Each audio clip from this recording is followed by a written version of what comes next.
In the grand, cobblestone streets of Lisbon, a place that breathed history and whispered tales from yesteryears, lived a woman whose beauty was unparalleled, even amidst the stunning vistas of Portugal.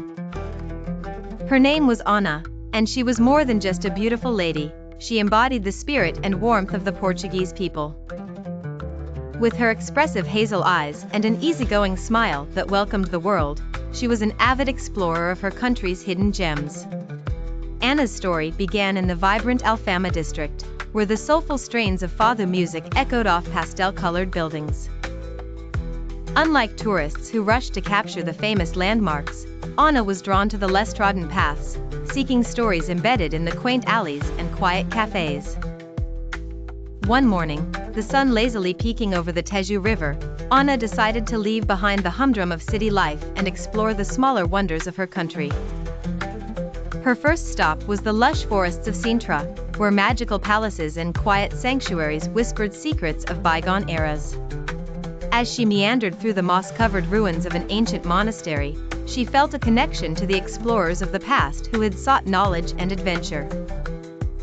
Soon enough, Ana found herself in the Algarve, where cliffs kissed by crashing waves stood proudly against the fierce Atlantic.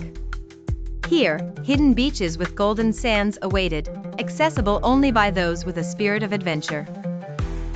Ana loved sunbathing on the deserted shores, the gentle sea breeze and the rhythmic waves calming her senses. She would often muse about the explorers who set sail from these waters, how the vastness of the ocean did not daunt them but beckoned them. Further north, she discovered the Douro Valley, a sight that could stir the poet within anyone. Ana was charmed by the terraced vineyards stretching along the riverbanks. She wandered through vineyards, tasting wines that told stories with each sip. It struck her how these places, often overlooked, held the heartbeat of Portugal. Each day was an opportunity for Ana to uncover something new.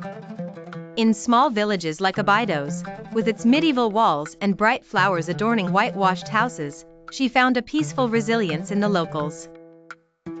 They were always eager to share a story or two, offering her a glimpse into a way of life sustained through generations. Ana's journey was more than a quest to see unseen places, it was an exploration into the soul of her homeland. Through her eyes, the cascading hills of the Alentejo with its olive groves, the unyielding mountains of the Azores, and the mysterious, enchanted forests of Madeira were not merely stunning landscapes, but canvases filled with vibrant tales of human connection to nature and history. In every corner of Portugal, Ana discovered beauty not just in the sights, but in the moments spent listening to the gentle lilt of Portuguese spoken by the elderly selling trinkets, or the laughter of children playing in forgotten parks. Her travels became a tapestry of experiences that formed a beautiful mosaic of a nation rich in history, culture, and subtle wonders. As Ana returned to Lisbon, she carried with her memories of a journey not captured by photographs but etched in her heart. The hidden gems she uncovered not only showcased Portugal's charm but also deepened her love for her beautiful country, and it was this love, rich and genuine, that truly made Ana a beautiful lady, inside and out.